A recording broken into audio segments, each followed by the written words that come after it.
Je rigole parce que, putain, ouais, ça paraissait hyper compliqué. Le truc, je dis, mais faut avoir fait Sciences Po au moins pour... alors que ça n'avait rien à voir, mais ça me paraissait vraiment très compliqué.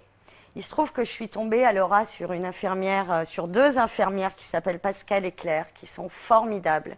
Pascal m'a formée, on a eu un super feeling. C'est une nana qui a toujours le sourire, qui est très positive. Et pendant 10 jours, j'ai ramé. Et au bout du 11e jour, ça a été, et après, ça a été que de mieux en mieux. Et pourtant, j'étais pas du tout formée pour le médical. C'était un monde. Mais c'est vrai que c'est impressionnant au départ. Bon, alors aujourd'hui, on va aborder les manipulations. On va utiliser un faux ventre, comme on a fait la dernière fois, pour que vous soyez opérationnel la semaine prochaine. Et en fait, le cathéter sortira du pansement, il sera accessible.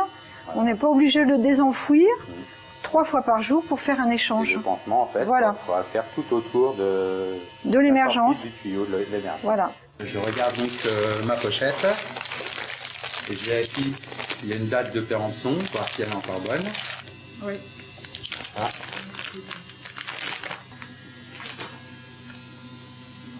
Et donc je l'accroche à ma potence. Alors la première chose, je vais me désinfecter les mains. Voilà. Alors là, c'est une des phases les plus importantes. On ne doit pas introduire de germes dans la cavité péritonéale. Je prends mon Y. J'ai une petite canule là qu'il faut que j'ouvre. Donc je le fais moi avec mon petit pouce, mon petit doigt. Ensuite, avec la main gauche, j'attrape mon tuyau. J'ouvre le bouchon.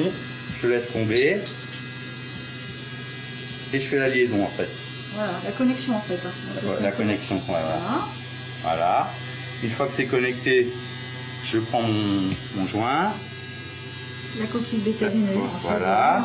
Ouais. Je le passe par en dessous. Et je ferme.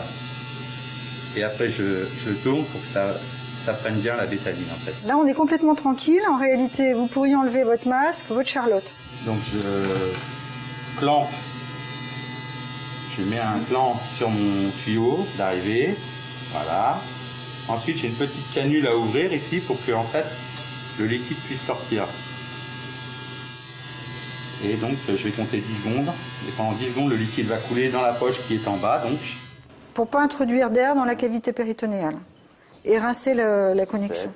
Alors, ensuite, donc, le drainage se fait par gravité. Voilà, plus donc, on est haut, si on est vraiment pressé le matin et qu'on n'est pas fatigué debout, il y a beaucoup de gens qui le font debout. Donc là, mon ventre est vide. Donc, il faut le remplir. Donc là, je vais m'asseoir en fait. Et je vais déclamper ici pour que le liquide rentre dans le tuyau et ensuite rentre dans la cavité. Et voilà, donc mon ventre est plein, donc je peux refermer. Voilà, c'est un bouchon qui a un petit tampon bétadiné à l'intérieur pour sécuriser la connexion. Je prends le prolongateur, voilà, je le prends de la main comme ça, là, et je tourne pour l'ouvrir en fait, en le prenant d'ici pour le déconnecter. Donc là, je suis déconnecté, je le laisse tomber comme ça. Je prends mon bouchon en faisant bien attention de ne pas toucher devant, là. Voilà, et je viens fermer tout doucement. Et je serre bien. On va observer le liquide de dialyse. Voilà. Ah oui. Voilà. Et on va regarder si on voit les lignes de la main. Et si on voit les lignes de la main, ça nous indique qu'il est bien limpide, donc sans infection. On pèse le liquide qu'on a recueilli. Voilà. Pour voir en fait si tout est bien été. Combien on a sorti pour faire un bilan des entrées et des sorties. Au bout de 2 mois, on fait ça comme si on faisait du vélo, quoi. Et puis une fois qu'on l'a fait une fois et qu'on sait le faire, ça s'oublie pas. C'est encore comme le vélo, quoi.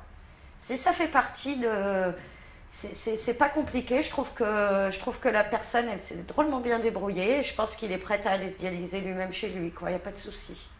Non, rien à rajouter. Pour moi, c'était parfait ce qu'il a fait.